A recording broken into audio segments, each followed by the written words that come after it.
The Houston Rockets are here now. So rarely have we ever seen a trade like this happen without a team compromising their future, but Houston managed to pull it off this offseason. Not only did they grab one of the greatest scorers in NBA history, but they combined him with one of the best cores in the NBA and a top 5 defense. The Rockets are already coming off of a solid year, but they are getting ready to take off this year. And yes, I see the irony in that reference, but let's get into 30 teams with 30 days, this episode covering the Houston Rockets. Last year, Houston was the shocking team out west. They won 52 games, 9 more than the year prior, and they finished second in the Western Conference. They had the 13th ranked offense, the 4th ranked defense, and finished as 7th in net rating. Despite being one of the younger teams in the league and having many young stars, this team shocked so many people by being as good as they were. Unfortunately though, their season ended up in disappointment, with the Rockets being eliminated in 7 games in the first round at hand by the Golden State Warriors. While in the playoffs their defense held up, it was the offense that fell apart. Their offensive rating dropped by about 4 points per 100 possessions, and their half-court offense was a massive struggle. This was something that was an issue for them all season. It was against the Warriors and their defense where things really came to a standstill. The biggest thing was the drop-off we saw in Jalen Green. Green was the leading scorer for the Rockets all year, averaging around 21 points per game, but he had a massive fall-off in the playoffs, only scoring above 13 points per game one time. With that, he also shot just an abysmal 37% from the field. Unfortunately, he didn't get a lot of help from Fred VanVleet or Alperen Şengün either, as both of those guys shot 45% from the field. Houston's number 13 offense dropped to a bottom 8 offense, putting them with a bunch of teams that failed to even make the playoffs, let alone an elite regular season team. But this season with Houston, it wasn't a fluke. It was a warning. It was a sign of what was to come, and it was a sign that they just needed to make one small change, and change was on the horizon. First off, they made re-signings in Steven Adams, Jabari Smith Jr., Fred VanVleet, Jeff Green, and Deshaun Tate. We'll talk about these more in a minute, but recently they signed Dorian Finney-Smith, and in the Kevin Durant trade, they obviously brought in Kevin Durant, but then we also get to see Clint Capella back in H-Town. So let's talk about that Kevin Durant move first, because that's obviously the defining move of the offseason, and that is the defining move that is going to change this Houston Rockets team. So they gave up their leading scorer for one of, if not the best scorer across NBA history. Last year, Kevin Durant is coming off of another incredible season where he carried a very pathetic Phoenix Suns team. I am saying that as a Suns fan, but yet Kevin Durant still hit numerous clutch shots, scored well in the ISO or within the flow of the offense, and averaged about 27 points per game. Kevin Durant, even at this point in his career, is someone that can just do everything. He can score within an offense, he can score in transition, he can score off the spot up, out of the post, out of isolation. He can really do whatever is needed, and last year he was still one of the most clutch players in the NBA, something the Rockets desperately needed. Kevin Durant is going to solve the problem that the Rockets saw in the playoffs, a lack of a serious half-court offense. And while guys like Jalen Green and Fred VanVleet did their best to create shots, neither one of those guys is a number 1 option on a championship team. But Kevin Durant is. Durant takes that burden away, and I think that's going to open up multiple facets to their offense. You have to remember, throughout this season, Fred VanVleet was very inefficient. Like I said, he shot about 38%, but I know, and I think most of you guys know, Fred VanVleet is not that bad of a shot creator. VanVleet has never been the most efficient guy in the world, but he's a guy that I think can really thrive when he is that second or third shot creating option, not when he's the primary perimeter scoring option. And as far as Alperen Şengün goes, Şengün was second in assists and scoring for this team, and he was by far their best player. He's a guy that resembles Nikola Jokic. He does so many things well, both on offense and on defense, and he is really this team's best play initiator. But Şengün all season dealt with doubles. Those doubles took away from his scoring potential, and they also took away from his efficiency, and that made Şengün one of the more inefficient centers last season. Of course, he does need to improve his own touch and finishing around the rim, but that is something that can be improved because he is still incredibly young. At the end of next season, Alperen Şengün is going to only be 23 years old, so there is plenty of time for him to work out the little kinks in his game. But Şengün and VanVleet's inefficiency in scoring should be alleviated by Kevin Durant, because trading Jalen Green for Kevin Durant gives you more spacing, it gives you a better scorer, it gives you an ISO scorer, and it gives you somebody who can score within the offense. It's Kevin Durant. It's an upgrade in every single way. And then of course part of the trade was Dillon Brooks. Now this one I know certainly hurts Rockets fans, but I would still be happy that they gave away Brooks compared to anyone else part of that younger core. The fact that they only had to give up one 23, 22-year-old guy in order to land Kevin Durant is huge. But Dillon Brooks was one of this team's best defenders. He was a key glue guy both on the perimeter and just for this team's culture. Yes, he was a guy that could get you a technical, but he was also that scrappy guy that could give you that energy and give you that identity, something every high-level championship team needs. All of these guys are high-level defenders. They are all long wings, and they are all perfect guys to buy into Ime Udoka's system. But before we talk about the rest of the Houston Rockets, let's talk about the two additions a little bit more. So Clint Capella. Capella is an addition that I honestly love for this Houston team. So last year he averaged 9 points and 8 rebounds with a PER of 17. That actually puts him well above average. Even though he's about like 30-ish years old, he is still a positive player on both ends of the ball. He's a good rim protector, he's a good lob finisher, and the craziest part is he is going to be their third string center. There are many teams out there, like the Warriors for example, that don't even have a first string center. The Rockets have 3 guys who are capable of being the #1 center on just about any team in the league.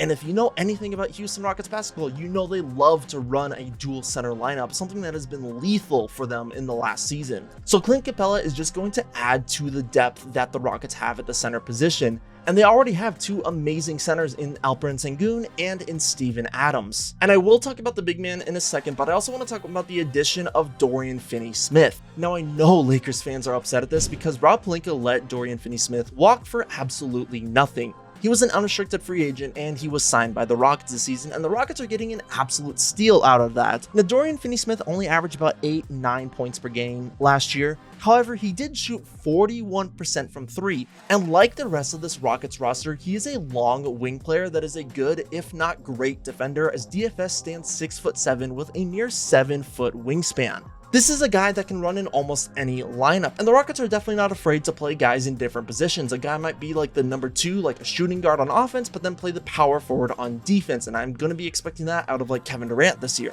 But really, with Ime Udoka, his perfect lineup is like Fred VanVleet and then 4 wings, and Dorian Finney-Smith is one of those guys. He can play the 3 or the 4 really well, and in certain big lineups, he can probably even fit in at the 2. The Houston Rockets really had the perfect offseason from the addition standpoint. They got a complete upgrade on Jalen Green, and yes, even though they had to give up Dillon Brooks, I think Dorian Finney-Smith is going to be able to make up and do just about everything Dillon Brooks did, at least from the statistical standpoint. So we've got Kevin Durant, we've got Dorian Finney-Smith, and we've got Clint Capella. These are 3 huge free agency additions, but what about the rest of this team? So first off, let's talk about the centers. So I've already talked about Clint Capella, and if you've been watching the NBA for a while, you know what Clint Capella does. He's a great rim runner, he's a great lob threat, he's a good rebounder, and he plays well on defense. And then one of their other centers is Steven Adams. Now Steven Adams is a great pick and roll man. He is one of the greatest screeners in NBA history. He's a good defender and he's a good rebounder, especially on the offensive side of things. And then you've got Alperen Şengün, someone who's a good defender, someone who's a really good rebounder, and someone who is a fantastic playmaker. What's really nice about this center trio is all of them do something different, but they all do it at a really elite level. You want to run an elite pick and roll game with elite screens?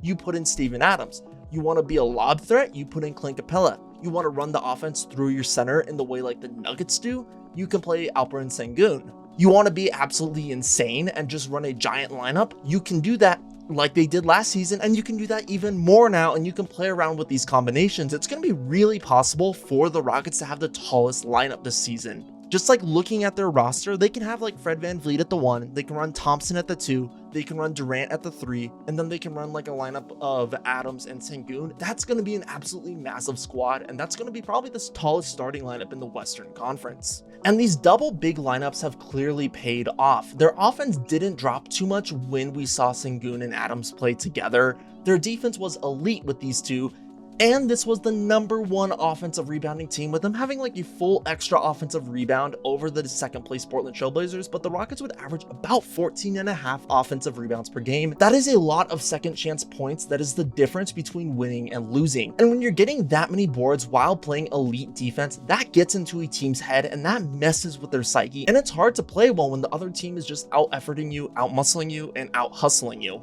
So looking at Alperen Şengün specifically, like I said earlier, his efficiency did dip this year compared to last season. However, last year was also his first All-Star season. He averaged about 19 points, I think it was about 10 rebounds and 5 assists per game. Even though his three-point shooting isn't there, he does still have some pretty solid touch outside in like the mid-range area, and he just plays really well even with a non-shooter in Steven Adams. Şengün is excellent in the handoff, he's a great rebounder on both offense and defense, and he is just one of the best passing big men in the league. Like a guy like Nikola Jokic, Alperen Şengün is the reason why I think that passing is going to be an essential skill for all centers to have as the league continues to progress. I think we're past the days where a center just like hands the ball off or like just gets the ball on a pick and roll and dunks it, as we're now asking for centers to pass out of the short roll. That could be throwing up a lob, that could be throwing to the guy in the dunker spot, that could be kicking the ball out to the guy on the perimeter. Centers more and more are being asked to pass, and Alperen Şengün is part of that revolution. So then looking on the perimeter, this team still stays pretty strong. So of course you've got Fred VanVleet. Like I said, he's a bit inefficient. He's a good pick and roll playmaker, tough defender, clutch shooter who just struggled from the field.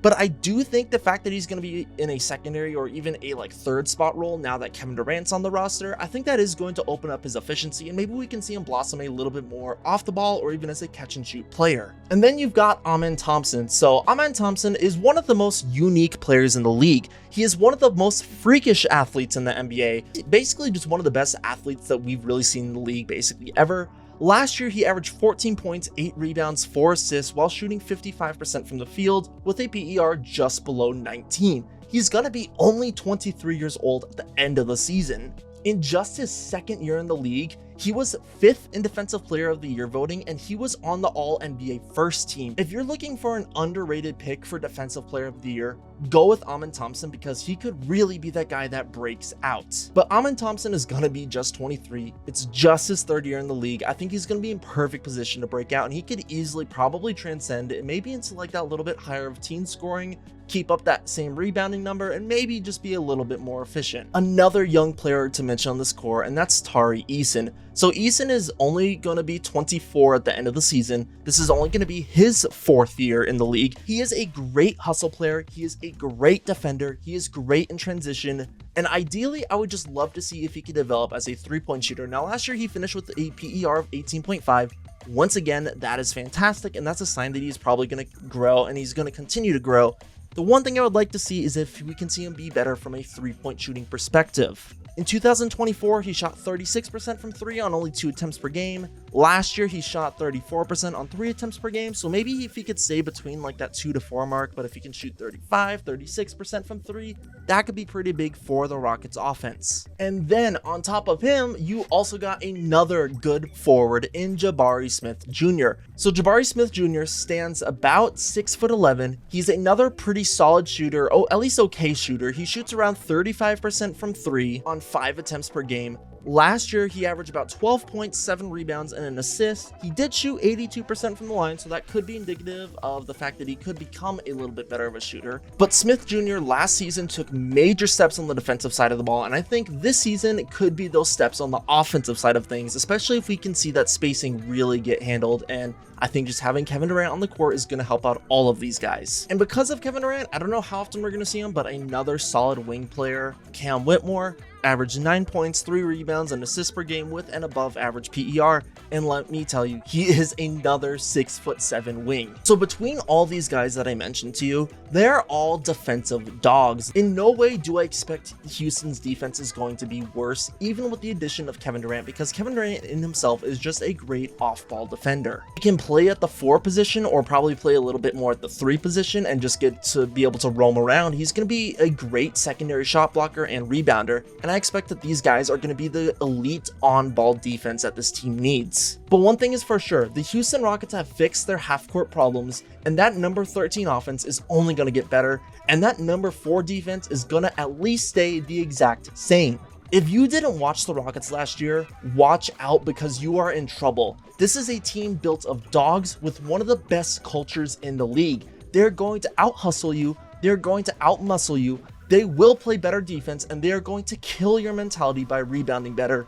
And now they added in Kevin Durant. This has been our episode covering the Houston Rockets in 30 for 30. If you liked the video, you know what to do, and I will catch you all next time.